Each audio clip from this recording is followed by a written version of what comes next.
This program contains dramatic reenactments and material that may be disturbing to some audience members. Viewer discretion is advised. Two scuba divers are exploring a remote tropical dive site.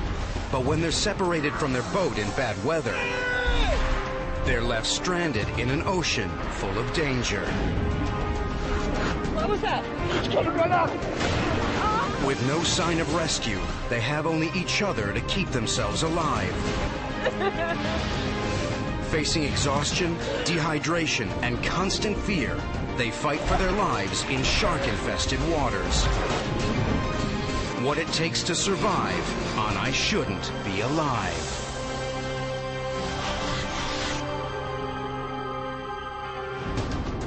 Oh my God! What is that? Something just touched my leg.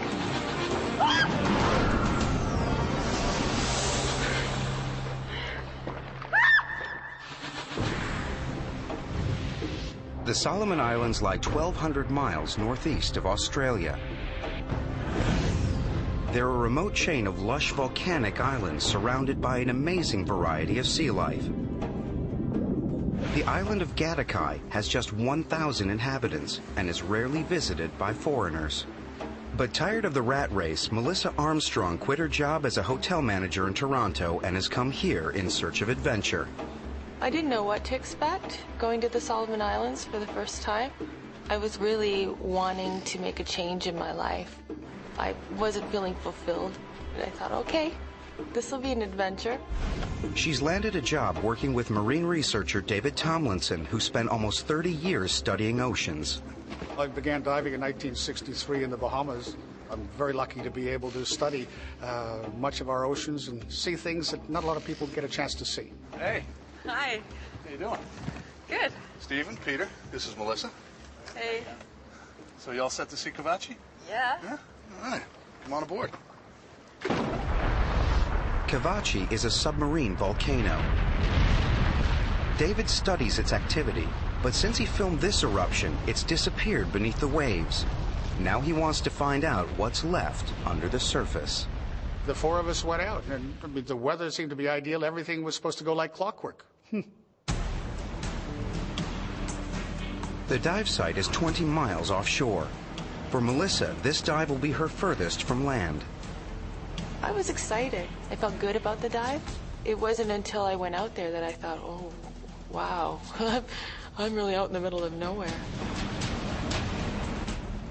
And then when we got to the dive site, I thought, there's something wrong. What's up? Nothing. Well, I guess maybe I'm just a little nervous. What about? I was a little embarrassed because I wanted to be like the guys, one of the guys. And I said, I'm afraid of sharks. No, you don't have to worry about sharks. They're much more afraid of us than we are of them. I doubt it. I'm serious. They hardly ever bother divers. Now, if you were up on the surface like a surfer, flapping around, then you look like shark bait. But when you're down below, there's nothing to worry about. Can you zip me up? If it was me, I wouldn't be worried about the sharks. I'd be worried about you diving right on top of a volcano. Well, that wasn't something I had ever even contemplated. So now I'm thinking sharks, volcano exploding, sharks and volcano. Don't listen to him. If it wasn't safe, we wouldn't be here. But David knows more than he's letting on. I had heard from the local fishermen that there was a couple big sharks out here, big hammerheads, that have been coming in and bothering some of the local fishermen. But at that stage, she didn't need to know that. David has dived with sharks before and is confident they won't get attacked while underwater. He's more worried about the weather. We're watching the weather very carefully because it's very exposed out there. And I noticed off in the distance a funny-looking cloud. It looked like an eyebrow. But it was nothing that deeply concerned me. David's sure they'll be in and out of the water long before the cloud reaches them. So what's your dive plan, mate? Well, we're going to drop in around 30 meters. Have a look around. His plan is to dive for around a half an hour while the boat stays in position above them. The boatman went over exactly where we would be dropped off, exactly when and where we would be picked up. I didn't pay too much attention. I just let them do their thing. But the anxiety just kept growing and growing.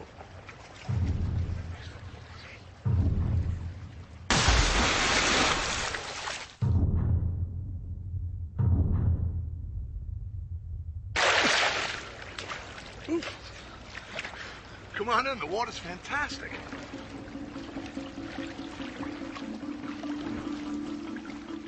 Then I got my gear on.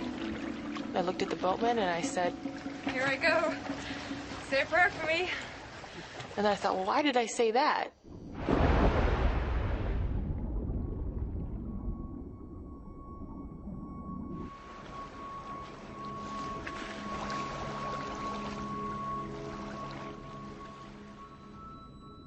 The dive was completely different than anything I'd ever experienced. It was amazing. We started going through this white haze. It was quite dreamlike, and there were bubbles funneling up around us. They can't see Kavachi because its peak now lies nearly 200 feet beneath them, deeper than they can safely descend. The volcano reaches up almost 1 mile above the seabed. It's covered with vents that release hot sulfur dioxide into the water. This rises towards the divers in the form of bubbles and clouds. It was such an amazing celestial scene. It was just breathtaking.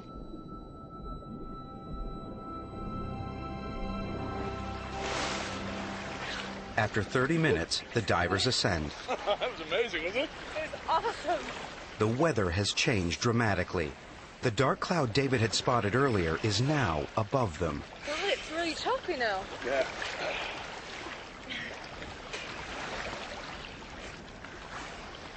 There's the boat. It's miles away. Yeah, the current must be really strong. Hey! Hey, guys! Hey! We're behind you! Hey! I remember thinking, oh, okay, that's no big deal. I was just looking forward to getting in the boat and putting a towel around myself. And then they didn't turn around. They got the engines on. I can't hear us over the engine. Turn them off! Cut the engines! Turn it off! Hey! I said, David, why aren't they turning around? And he couldn't answer that question.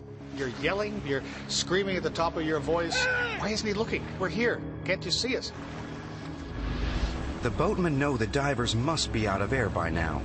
They expect to see them surface, but the dark sky has made the divers impossible to spot. While the engine keeps the boat in position, they have no idea that a strong current is pulling the divers further away. Where are they going? They're not going anywhere. It's, They are. no, it's the current. It's pulling us away. Yes, you feel anger. You feel like, come on, turn around and have a look at us. Why aren't you looking at us? Hey! The current was pushing us away. We could see him. They couldn't see us. Running the engine to hold the boat in position is burning up gas. If the boatmen don't leave soon, they risk being stranded in the ocean. One of them makes a desperate attempt to locate the missing divers, but he has no idea just how far away they are now. With the gas tank almost empty, the boatmen have no other choice but to return to the island to get help. Guys! Go! It happened quite quickly. We watched them disappear, as if the sea swallowed them up. I said, David, this is bad. This is really, really, really bad. But it's about to get even worse.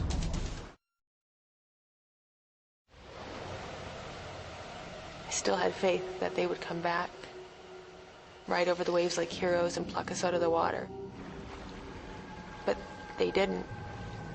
We are absolutely alone, miles away from land. I knew we were in trouble. So do you think we could swim for it? No. It's too far. They're gonna be looking for us down current. I think we should just stay put. Huh? I said, let's not ruin the chance of them finding us. The boat driver was the only one that knew we were in trouble, and he knew that if he'd come looking for us, he'd come down current. So we were going to stay down current. How do you know they're coming back? Well, if they went to get gas, it's an hour there. And it's an hour back, so... I think we'll be out of the water by 4 o'clock the latest. Yeah? David had come up with a timetable, so to speak, of when the boatmen might return, which was about 4 o'clock. I thought, okay, we might be here a while. But then the uncertainty started seeping in.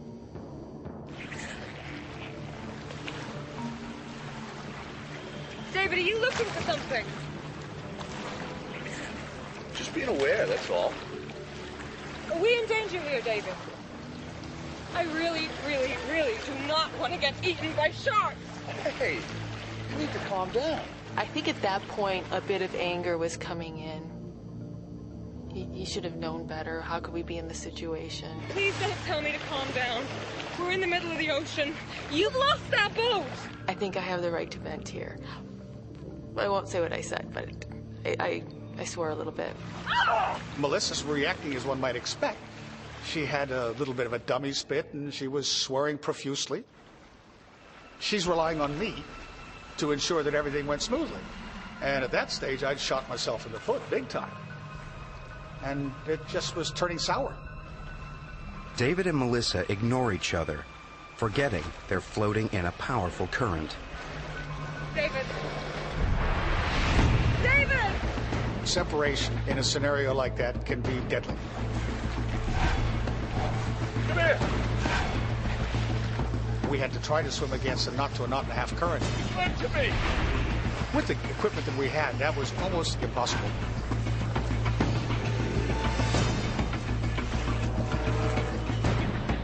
Just a couple seconds of being apart, I thought, oh my gosh, we just can't let that happen. I took her regulator, shoved it in through my BC, which was an easy way of making sure that we didn't get separated. Hey!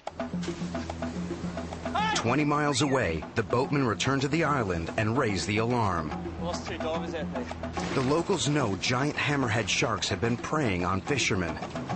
The divers are incredibly vulnerable. Rescuers race out to sea to search for them.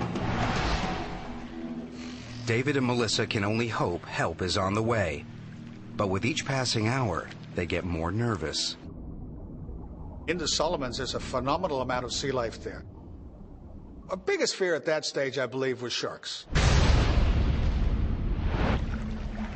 I'd imagine them circling below us. This big mouth coming up and tearing into one of us.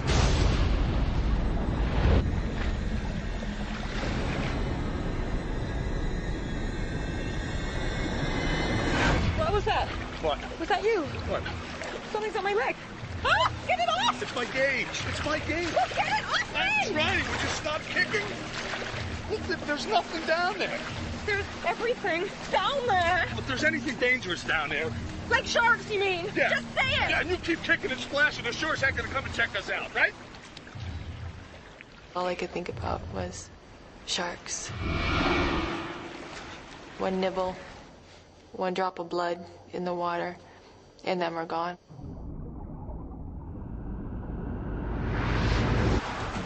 The search parties have reached Kavachi. They have no idea that David and Melissa have already drifted miles away in the current. They continue to search above the volcano.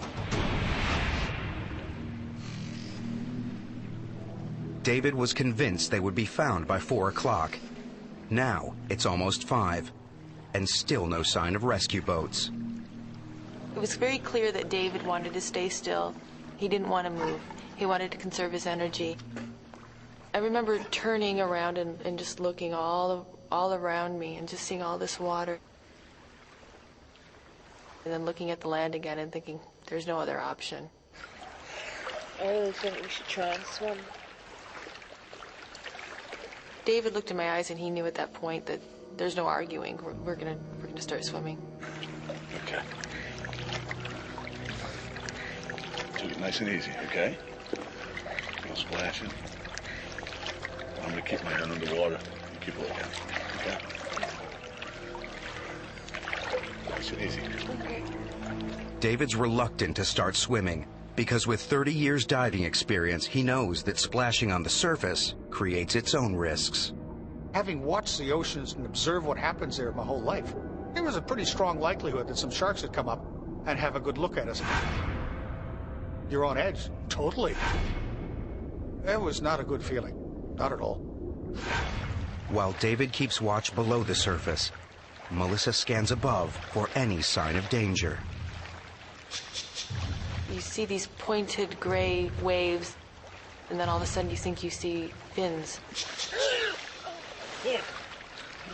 What? And so your mind plays tricks with you. What? Nothing. Sorry. It was a constant battle to not let my imagination go. But the dangers hidden beneath the ocean are not just in Melissa's mind.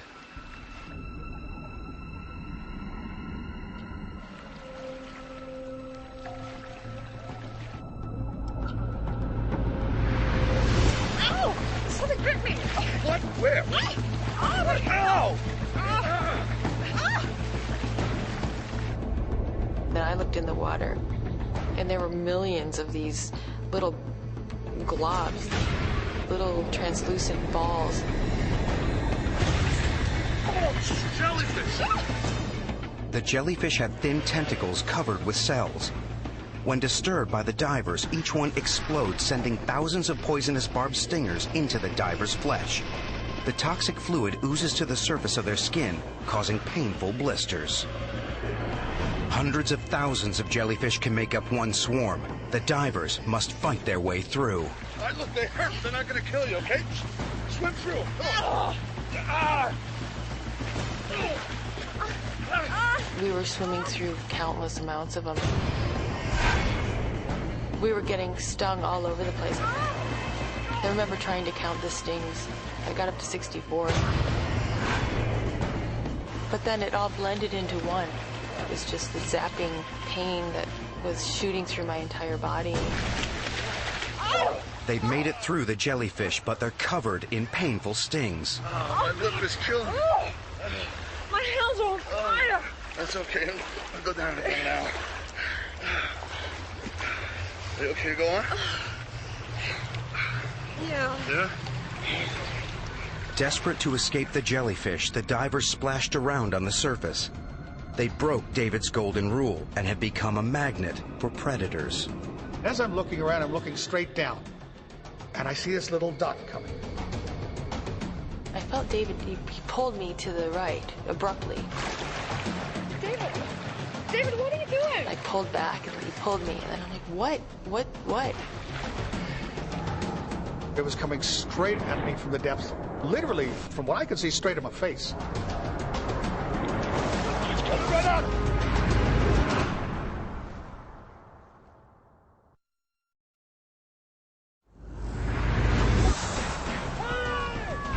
After giving up hope of being rescued, David and Melissa decide to try to swim to shore.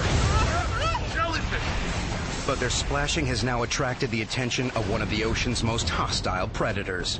A giant barracuda is heading straight at them. It was this huge, ugly barracuda, probably 5.5 feet. They can be very aggressive, and they have been known to attack people before. Oh my God! What is this? All he has to do is hit me in my hand, my arm, my leg. If I start bleeding, I've got another major problem. I've got a problem with sharks. Against two sets of razor-sharp teeth, David's only defense is his camera. If I needed something to ram and protect us, that was the first thing to use.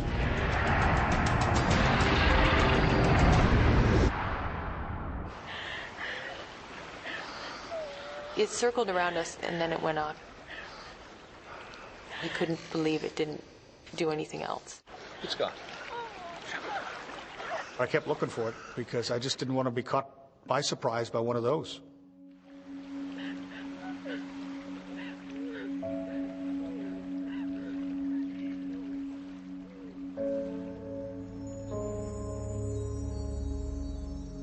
With daylight fading, the search parties return to the island.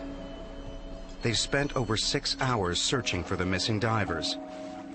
They'll resume again in the morning, But everyone knows that by then, the odds are they'll be looking for dead bodies. As the sun went down, I felt really sad. I didn't understand why they didn't come back for us. I was hurt. How could this be? How could they not come back? Maybe they're back there, look.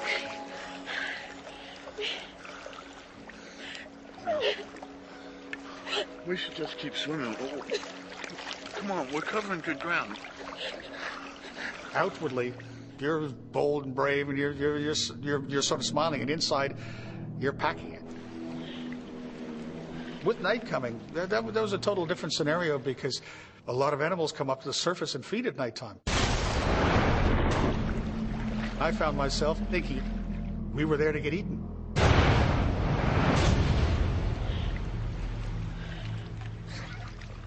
Fears aside, they have no other option, so they keep on swimming.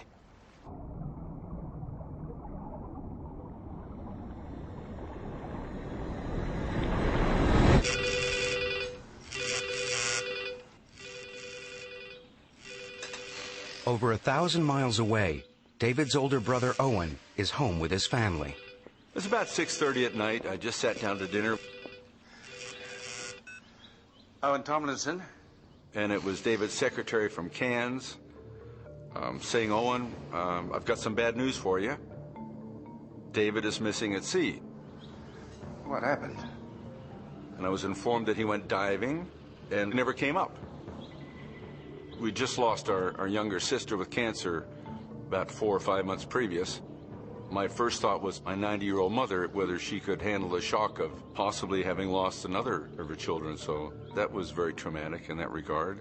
Okay, I'll get there as soon as I can. As David's brother, of course, your first reaction is, what can I do to fix it? Hello. Yeah, I'd like a flight to the Solomon Islands. The first flight available was 3:30 in the morning, 8 hours and a bit off. And I felt inept, I guess, impotent, whatever word is applicable, that I couldn't do anything that time span. Thank you. Bye. And David was wherever he was, out at sea somewhere.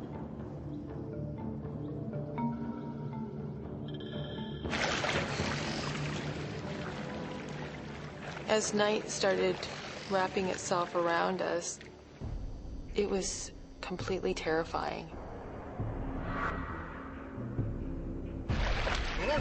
What? Stop. What Stop is it? swimming. Look. Look at the water. All of a sudden, I find that every time we move our arm or our leg, the water's glowing. The mysterious light is caused by microscopic plankton in the water. The slightest motion causes them to emit a visible glow called bioluminescence. With hundreds of millions of them in the water around the divers, any sudden movement leaves a trail of light. Wow!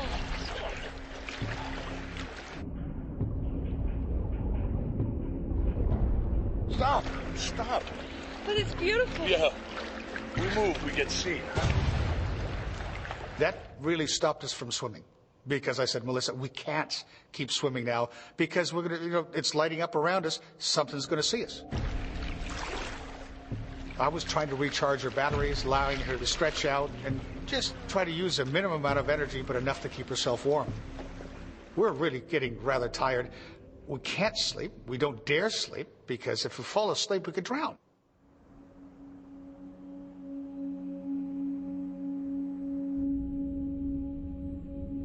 I had taken my mask off, and I remember putting my arm through it. I went to reach for it, and it was gone. Oh, God.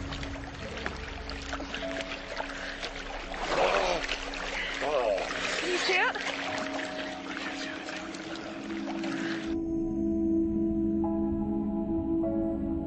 That's horrible, because as far as survival is concerned, that's such an important tool.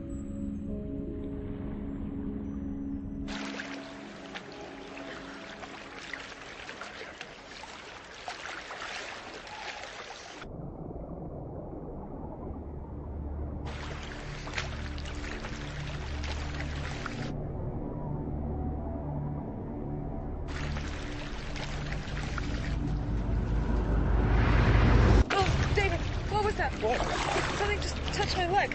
So was that you? Was that your fin, David? Well, that wasn't me. Oh my God! Oh! I feel just a little bump, just like something brush up against me. I said, is it sharks? Is it sharks? Is it sharks?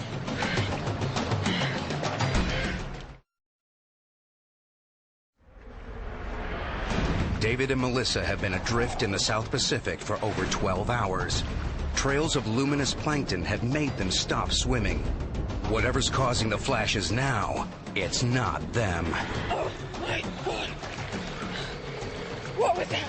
We were seeing little explosions of light within, 5-10 meters of us. Ah! God! Did you see that? There'd be a flicker of light, and then another one, and then another one. What sort of fish they were, I don't know. Any minute. You expect something's going to hit you. Oh my God! Ah! Your fear is unbelievable.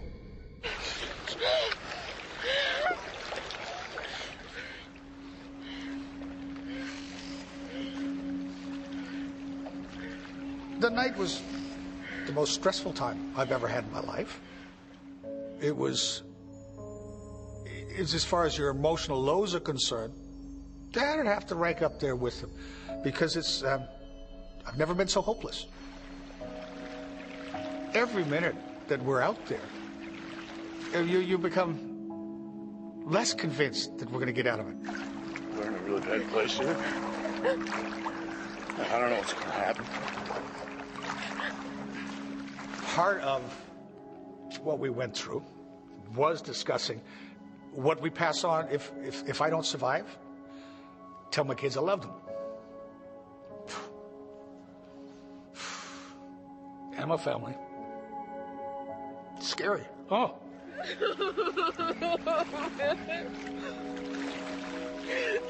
It was really important for me that if he were to survive, I wanted him to tell my mom and dad that they were good parents.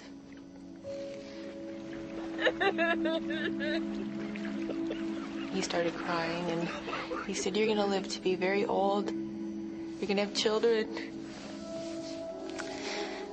And that was hard.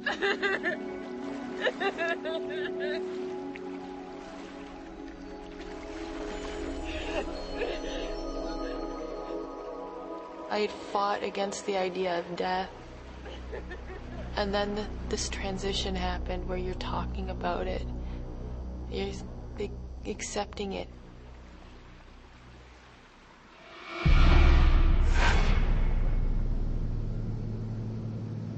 David and Melissa were 19 miles out at sea. I'm looking out the windows of my plane, and it's black. And I'm thinking, they're down there in the water somewhere, and it's black. You really feel very useless because there's nothing you can do. A lot runs through your mind, it really does. Obviously, I hope he's alive and he's floating somewhere. If not, what do I do? How do I bring a body back?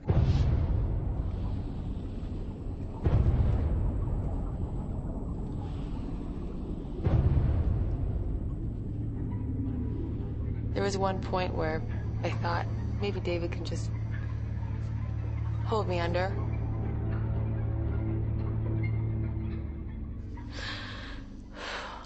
And I couldn't allow myself to die that way. I couldn't do that to my family. I couldn't dishonor them. I couldn't do it. I just said, "David, I don't care. I don't care if I die. I gotta die trying. I'm not gonna lay here anymore." We gotta swim. We gotta swim. Please? And he said, "Okay. All right, let's go for it." He said, "Just go really slow." And so we kicked. And we didn't stop kicking. Both divers know the decision to swim will create a bioluminescent trail that makes them a target for sharks. Against all odds, they've survived the longest night of their lives.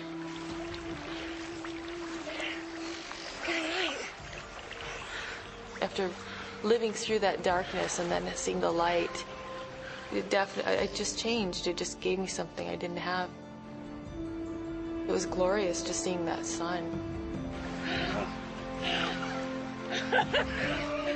It was one of the finest sunrises I've ever seen in my life. It just to watch the light come up was great.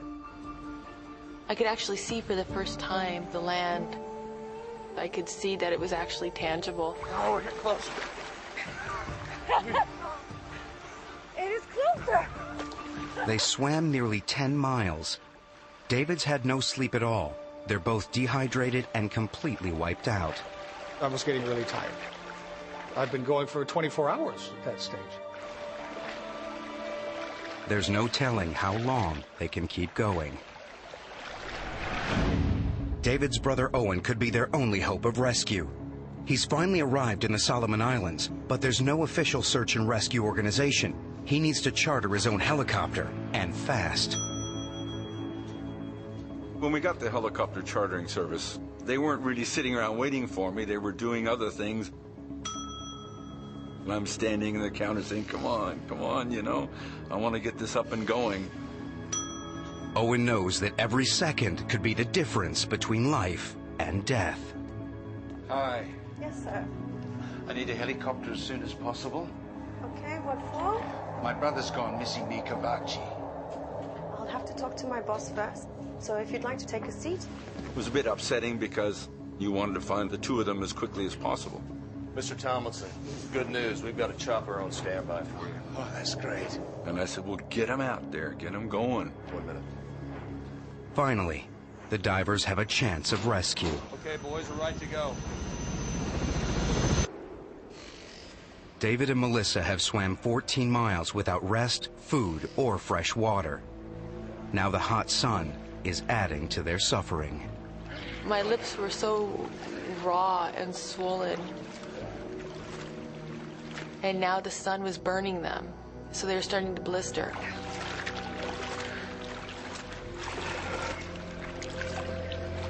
David's in an even worse state.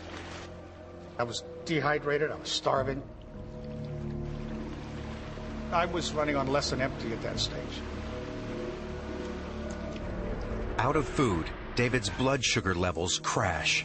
His brain senses this and starts to reduce its activity to conserve energy. It's trying to shut down and sleep. I was starting not to think straight. All right. David? You okay? You okay to swim on? I remember him looking at the land and saying, oh, look at those condominiums.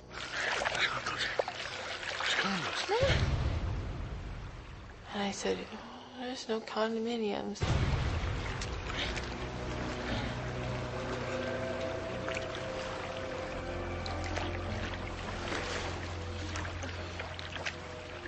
That's really when I realized he was fading.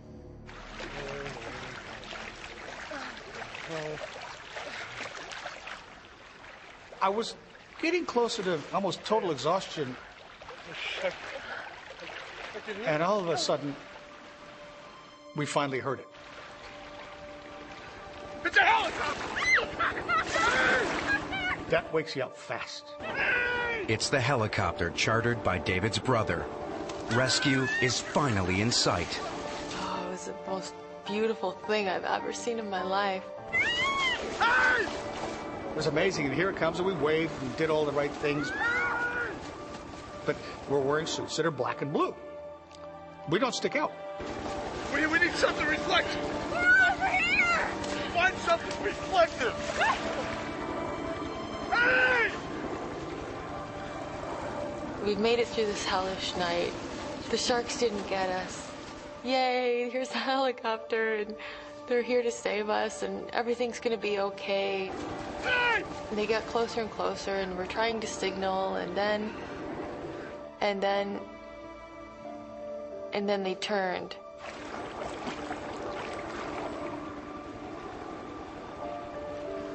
I can't see it.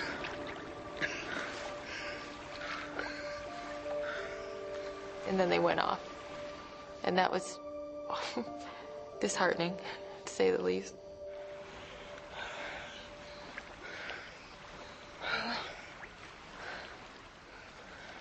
And we just pressed on towards land. Let's swim. Come on. Because there's no other choice but to keep going. The exhausted divers still face a 4-mile swim to shore. For David, it's a terrifying prospect. I didn't totally mention to Melissa at that stage that I believe the greatest fear we're going to have is that last bit, right in close to the shore, because it's an area I wanted to fish, because there's so much sea life, including your upper major predators. And at the same time, I didn't tell her about 2 big 20-plus foot hammerheads that I heard about that have been bothering the fishermen. So that deeply concerned me, but she didn't need to know that. But what David doesn't know is that his fins have been chafing his ankles, and he's now bleeding profusely. The blood is quickly diluted in the ocean, but the shark doesn't need much to lead it to its prey. The folded membranes in its nose are lined with millions of chemical sensors that give it an extraordinary sense of smell. 10,000 times more powerful than humans, hammerheads can smell 1 drop of blood in 1,000,000 drops of seawater. I remember thinking, what's that piece of plastic sticking out of the water? It looks like a sailboat's on its end, or almost like a kayak sticking straight up out of the water. I thought, well, what's that plastic? Oh, David! David! I saw a shark. What? I saw a fin. Oh my God! That woke me up. What did it look? I said, did it sort of look like this? And she says, yeah. And what I sketched with my finger was a dorsal fin of a hammerhead shark. Oh my God.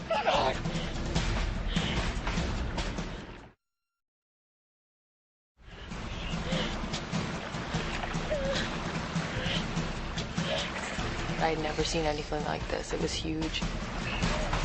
You're talking a 6+ meter shark. That's a big shark.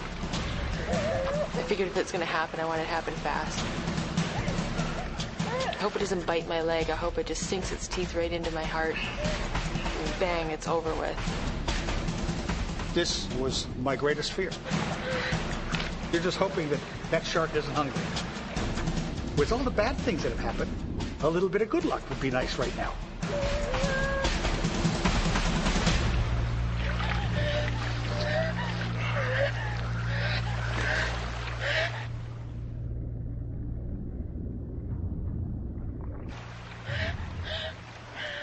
The hardest problem is that you know it's still nearby.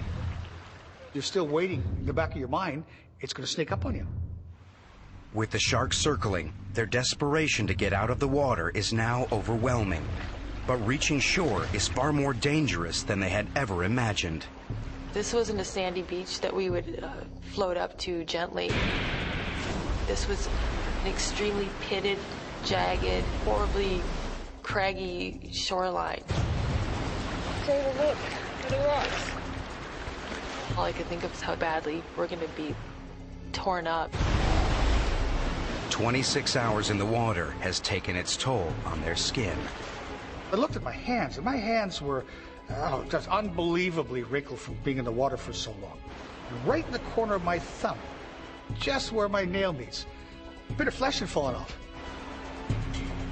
David's skin is literally dropping off. The constant immersion in the ocean has caused cells in his skin to absorb water and swell up.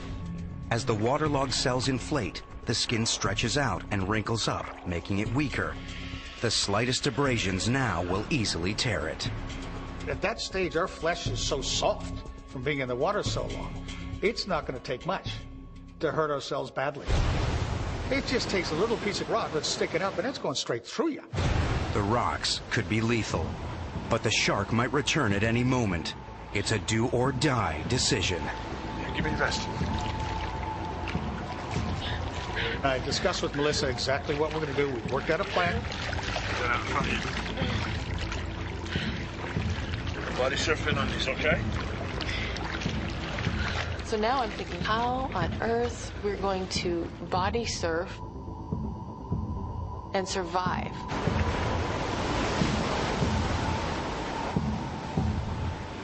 But what choice did we have? It was completely terrifying.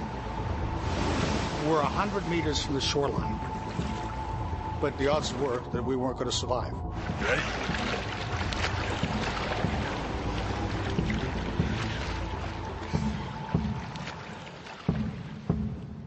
And I just happened to turn left, and I don't know why I turned left and looked.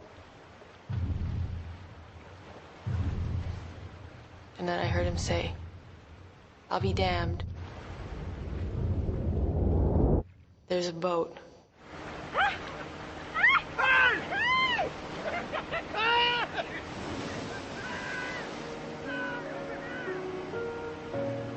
It was unbelievable. It couldn't have been at a more beautiful time.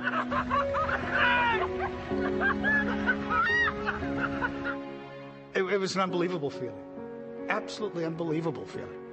Because then it was just like one of the heaviest weights you'd ever have in your life lifted off your shoulder. And I'm like, I was this crazy mad woman. I was crying and laughing. I kept thinking, the sharks didn't eat us. We didn't die. I'm alive. David and Melissa swam 20 miles before they were rescued. Finally back on dry land, David's astounded to find his brother waiting for him. There was my brother Owen. Greatest sight in the world.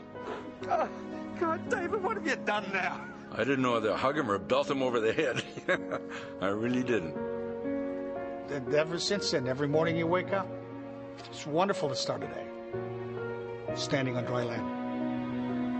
David still lives in the Solomon Islands and dives regularly. But Melissa returned home and hasn't done an open water dive since. The two of them remain good friends.